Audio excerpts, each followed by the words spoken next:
میں نے بھی اپنی قسمت خود بنائی ہے۔ شاباش بیٹے شاباش، تم دونوں بہت عقل مند اور ہوشیار بیٹے ہو، کسان خوش ہوتے ہوئے بولا۔ وہ تو پہلے ہی ان دونوں سے بہت زیادہ محبت کرتا تھا، اور اب جب کہ وہ دونوں چاندی اور سونے سے بڑے ہوئے تھیلے لائے تھے، وہ تو ان کو دل و جان سے چاہنے لگا۔ سب سے چھوٹا بیٹا، جسے پہلے ہی لعنت اور ملامت کی جاتی تھی، وہ تو اب اور بھی حقیر ہو گیا تھا۔ پہلے تو صرف اس کا باپ ہی اسے مارا پیٹا کرتا تھا، لیکن اب دونوں بڑے بھائی بھی کسان کے ساتھ شریک ہو گئے۔ وہ اس کا مذاق اڑاتے اور اسے مارنے سے بھی باز نہ آتے۔ اس طرح چھوٹے بیٹے کا گھر میں رہنا بڑا مشکل ہو گیا، لیکن مجبور تھا، بیچارہ کہاں جاتا۔ آخر ایک دن ہوا یہ کہ بڑے بھائیوں نے چھوٹے بھائی کو بڑا مارا، اتنا مارا کہ اب اس کا گھر میں رہنا مشکل ہو گیا۔ اس نے اپنی چھری ہاتھ میں لی اور وہ بھی گھر سے نکل پڑا۔ کرنا خدا کا ایسا ہوا کہ وہ بھی اسی راستے پر چل پڑا جس راستے پر اس کے دونوں بھائی گئے تھے۔ ابھی اس نے کچھ ہی راستہ طے کیا ہوگا کہ اسے بھی وہی آدمی مل گیا جو اس کے بھائیوں کو ملا تھا۔ اس نے نوجوان کو روکتے ہوئے دریافت کیا۔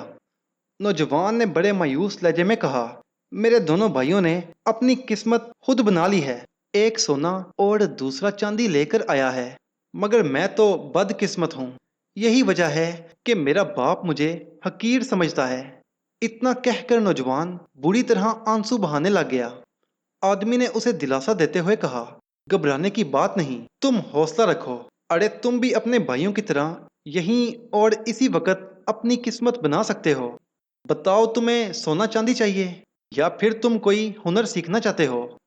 مجھے سونا چاندی نہیں چاہیے، نوجوان اپنے آنسو صاف کرتے ہوئے بولا۔ میں کوئی ہنر سیکھنا چاہتا ہوں۔ ہاں ہاں، کیوں نہیں، میں تمہیں ایسا ہنر سکھاتا ہوں جو کسی کو بھی نہ آتا ہو۔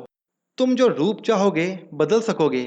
آدمی نے اس کے کندھے تھپ تھپاتے ہوئے کہا اور بتایا، اگر تم سونے کا کبوتر بننا چاہو تو اپنے بازو اس طرح پھیلاؤ کہ جیسے تم اڑنے لگے ہو، اور اگر تم سونے کی مچھلی بننا چاہو تو اپنے آپ کو پانی میں اس طرح ڈالو جیسے تم تیرنے لگے ہو، اور اگر تم سونے کا خرگوش بننا چاہو تو اپنی ٹانگوں کے ساتھ ہاتھوں کو بھی ٹانگیں بنا کر بھاگنا شروع کر دو۔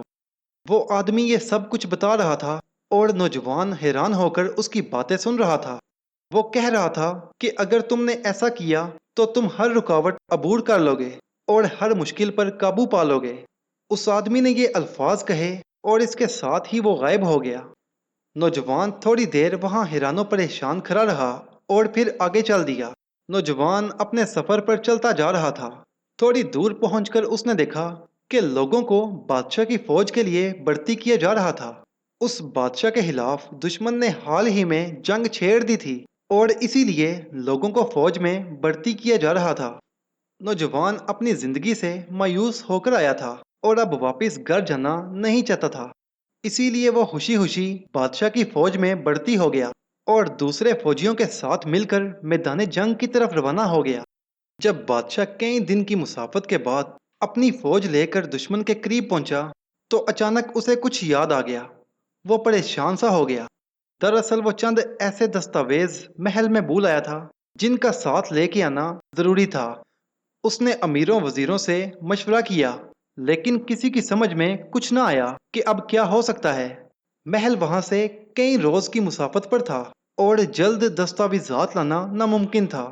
دوسری طرف دشمن سر پر کھڑا تھا۔ آخرکار بادشاہ نے اعلان کیا، اگر کوئی 24 گھنٹے کے اندر اندر دستاویزات لے کر آئے گا تو میں اس سے اپنی بیٹی کی شادی کر دوں گا۔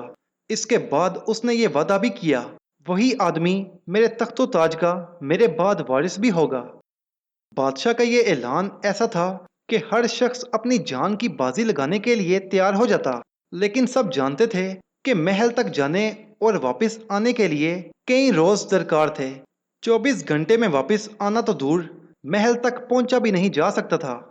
یہی سوچ کر ہر ایک خاموش تھا کہ اتنے میں بے وقوف نوجوان بول پڑا، حضور والا، یہ کام میں کروں گا۔ سب نے حیران ہوتے ہوئے اس کی طرف دیکھا۔ خود بادشاہ بھی اپنی جگہ تعجب میں تھا، مگر نوجوان اپنی بات پر مطمئن دکھائی دے رہا تھا۔ نوجوان اس وقت یوں کھڑا تھا جیسے جانے کی اجازت طلب کر رہا ہو۔ اس کا یقین دیکھ کر بادشاہ نے اس سے کہا، اگر تم یہ کام کر سکتے ہو تو ایک لمحے کی بھی دیر مت کرو، ہم اپنے وعدے پر قائم ہیں۔ جوں ہی بادشاہ نے اجازت دی، نوجوان فوراً وہاں سے روانہ ہو گیا۔ تھوڑی دور آ کر اس نے سونے کے خرگوش کا روپ دھرا اور پھر گولی کی طرح تیزی سے دوڑنے لگ گیا۔ راستے میں ایک گھنا جنگل تھا جو میلوں تک پھیلا ہوا تھا۔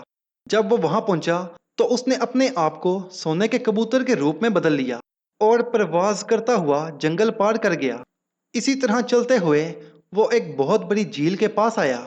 جھیل اس قدر بڑی تھی کہ اسے پار کرنا ممکن نہ تھا۔ اسے یاد آیا کہ جو آدمی جنگل میں ملا تھا اس نے سونے کی مچھلی بننے کے لیے بھی کہا تھا۔ وہ جلدی سے آگے بڑھا اور پانی میں مچھلی کی طرح تیرنے کے لیے کودنے ہی والا تھا کہ اس نے کسی جانور کی بڑی دردناک آواز سنی۔ کان لگا کر سنا تو کوئی چھوٹا جانور درد سے بلکتے ہوئے چوں چوں کر رہا تھا۔ اس نے ادھر ادھر نظریں دورائیں تو ایک چوہا دکھائی دیا جو کہ ایک جال میں پھنسا ہوا تھا۔ چوہا اسے دیکھتے ہی منت کے لہجے میں بولا، مجھے اس جال سے نجات دلا دو، میں تمہاری مدد کروں گا۔ تم میری مدد کیسے کر سکتے ہو؟ نوجوان نے جواب میں کہا، مگر وہ اس سے پہلے چوہے کی جان بچانے کے لیے تیار ہو چکا تھا۔ مجھے بچاؤ، میری مدد کرو، میں یقین دلاتا ہوں کہ میری جان بچانے کے بعد تمہیں افسوس نہیں ہوگا۔ چوہا اس کی منت کرنے لگ گیا، ٹھیک ہے، گھبراؤ نہیں، میں تمہاری مدد کرتا ہوں۔ نوجوان نے جلدی سے آگے بڑھ کر چوہے کو جال سے نکالا اور اسے ایک طرف پھینک کر کہا، جاؤ یہاں سے بھاگ جاؤ۔ اس کے بعد اس نے اپنے آپ کو پانی میں گرا دیا اور مچھلی کی طرح تیرتا ہوا بہت جلد دوسرے کنارے تک پہنچ گیا۔ پھر وہ دوبارہ وہاں سے سونے کے خرگوش کا روپ دھار کر بہت جلد محل تک پہنچ گیا۔ وہاں پہنچ کر اس نے ملکہ تک رسائی حاصل کی اور پھر اسے بادشاہ کے دستاویزات کے بارے میں بتایا۔ ملکہ نے دستاویزات نوجوان کو دے دیے، مگر اس کے ساتھ ہی اس نے نوجوان سے پوچھا کہ تم نے اتنا طویل سفر اتنے کم وقت میں کیسے طے کیا؟ جواب میں نوجوان نے اپنی خوش قسمتی کے بارے میں بتایا کہ ایک آدمی نے اسے یہ طاقت عطا کی ہے، وہ سونے کا خرگوش، سونے کا کبوتر اور سونے کی مچھلی بن سکتا ہے، اسی لیے وہ اتنے کم وقت میں یہاں تک پہنچنے میں کامیاب ہوا ہے۔ مگر ملکہ کو اس کی بات پر یقین نہ آیا۔ وہ کہنے لگی کہ اگر واقعی ایسا ہے تو مجھے سونے کا خرگوش، کبوتر اور مچھلی بن کر دکھاؤ۔ نوجوان کو اس بات پر کیا اعتراض ہوتا؟ وہ پہلے سونے کا خرگوش بنا، پھر سونے کا کبوتر بن گیا اور پھر دیکھتے ہی دیکھتے اس نے سونے کی مچھلی کا روپ دھار لیا۔ ملکہ سب کچھ اپنی آنکھوں سے دیکھ رہی تھی اور وہ چاہتی تھی کہ اس کی کوئی نشانی رکھ لے۔ چنانچہ اس نے خرگوش کے بالوں کا گچھا، کبوتر کے 2-3 پر اور مچھلی کے کچھ چھلکے اتار کر اپنے پاس رکھ لیے اور پھر نوجوان کو ایک رومال دیا جو بہت قیمتی تھا، جس پر سونے سے کڑھائی کی گئی تھی۔ پھر اس نے نوجوان سے کہا، اب تم جلد سے جلد بادشاہ کے پاس جاؤ اور یہ دستاویزات اس تک پہنچاؤ۔ نوجوان اسی وقت بادشاہ کی جانب چل دیا۔ واپسی پر اس نے جب جھیل پار کی تو اس وقت وہ بہت تھک چکا تھا۔ اسے بادشاہ کی دی ہوئی مہلت میں چند گھنٹے باقی تھے۔ اس نے سوچا کہ کیوں نہ کچھ دیر آرام کر لوں، پھر دوبارہ سفر کروں گا۔ اس خیال کے آتے ہی وہ جھیل کے کنارے لیٹ گیا اور تھکاوٹ کے مارے لیٹتے ہی اس کی آنکھ لگ گئی۔ جب وہ سویا ہوا تھا تو ایک ڈاکو ادھر سے آ نکلا۔ اس نے دیکھا کہ یہ تو وہی دستاویزات ہیں جو کہ بادشاہ کو چاہیے اور انہیں لانے والے کی شادی بادشاہ کی بیٹی سے کر دی جائے گی۔ یہ دیکھ کر وہ چپکے سے آگے بڑھا اور اس نے وہ دستاویزات نکال لیے، مگر عین اسی وقت نوجوان جاگ گیا۔ ڈاکو نے اسے جاگتے دیکھا تو فوراً اس پر حملہ کر کے اسے ہلاک کر دیا اور پھر دستاویزات لے کر خود بادشاہ کے پاس پہنچ گیا۔ بادشاہ نے دستاویزات دیکھیں تو بے حد خوش ہوا۔ اس خوشی میں وہ یہ بھی بھول گیا کہ دستاویزات لینے کوئی اور گیا تھا اور لے کر کوئی اور آیا ہے۔ اسے تو یہی خوشی کافی تھی کہ دستاویزات آ گئے ہیں۔ اس نے ڈاکو کو شاباشی دیتے ہوئے کہا، ہم تمہاری بہادری سے بے حد خوش ہیں، جنگ ختم ہوتے ہی ہم اپنا وعدہ پورا کریں گے۔ اور پھر ہوا بھی یہی۔ جنگ میں بادشاہ کو فتح ہوئی اور اس نے واپس آ کر اعلان کر دیا، اب ہم اس بہادر نوجوان سے اپنی بیٹی کی شادی کرنا چاہتے ہیں جو دستاویزات لے کر گیا تھا۔ اور پھر دوسرے ہی روز شہزادی کی شادی کی جانے والی تھی۔ اب کہانی ذرا دوسری طرف کی سنیے۔ وہی چوہا جسے نوجوان نے بچایا تھا، جھیل کے کنارے گھومتا ہوا ادھر آ نکلا۔ اس نے دیکھا کہ وہ نوجوان وہاں مرا ہوا تھا جس نے اس کی زندگی بچائی تھی۔ اس نے اپنے تھیلے میں سے ایک چھوٹی سی بانسری نکالی اور اسے بجانا شروع کر دیا۔ بانسری کا بجانا ہی تھا کہ نوجوان نے آنکھیں کھول دیں۔ نوجوان نے آنکھیں کھولیں تو دیکھا اس کے پاس وہی چوہا تھا جس کی اس نے مدد کی تھی۔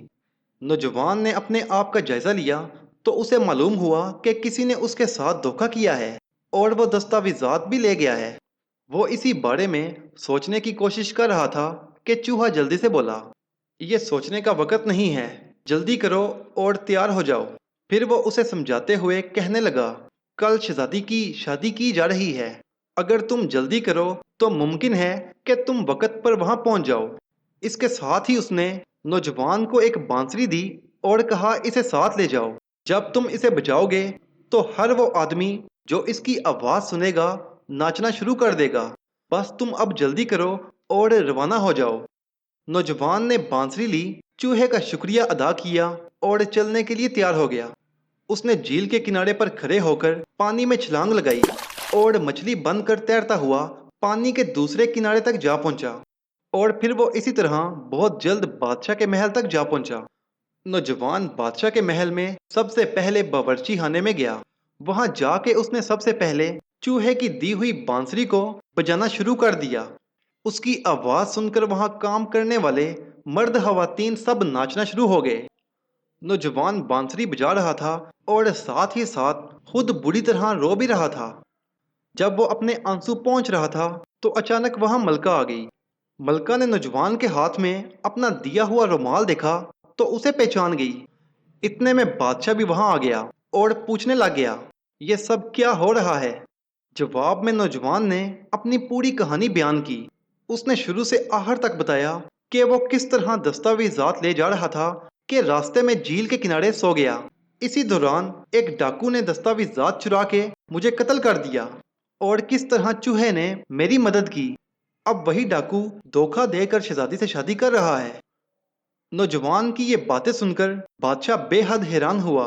اسے یقین نہیں آ رہا تھا، اس لیے وہ کہنے لگا، مگر ہم تمہاری کہانی کو سچ کیسے مان لیں؟ این اسی وقت ملکہ بولی، خیر ابھی اس بات کا پتہ چل جائے گا کہ سچا کون ہے اور جھوٹا کون۔ اتنا کہہ کر اس نے نوجوان سے کہا، اگر تم سچے ہو تو باری باری سونے کا خرگوش، سونے کا کبوتر اور سونے کی مچھلی بن کر دکھاؤ، میں آپ کے حکم کی تعمیل کرتا ہوں۔ نوجوان نے اتنا کہا اور سونے کا خرگوش بن گیا۔ ملکہ نے جلدی سے خرگوش کے بالوں کا وہ گچھا نکالا جو اس نے اپنے پاس رکھ لیا تھا۔ دیکھا تو خرگوش کے جسم سے ایک جگہ کے بال کم تھے۔ اس کے بعد نوجوان سونے کا کبوتر بنا۔ ملکہ نے اسی وقت وہ پر نکالے جو اس کے پاس تھے، انہیں کبوتر کے جسم سے لگا کر دیکھا تو واقعی وہاں سے پر کم تھے۔ آخر میں نوجوان نے سونے کی مچھلی کا روپ دھارا۔ ملکہ نے مچھلی کے چھلکے نکالے جو اس کے پاس نشانی کے طور پر محفوظ تھے۔ اس نے دیکھا کہ واقعی مچھلی کے جسم پر ایک جگہ سے چھلکے کم تھے۔ ملکہ نے اس کا امتحان لیا تھا۔ پھر ملکہ نے بادشاہ سے کہا، یہی وہ نوجوان ہے جسے میں نے دستاویزات دی تھیں، یہ بالکل سچ کہتا ہے۔ یہ سب دیکھ کر بادشاہ کو بھی یقین ہو گیا۔ بادشاہ نے اسی وقت ڈاکو کو پھانسی پر چڑھا دیا اور کسان کے بیوقوف بیٹے سے شہزادی کی شادی کر دی۔ پھر بادشاہ کی موت کے بعد وہ بادشاہ کے تخت و تاج کا مالک بن گیا۔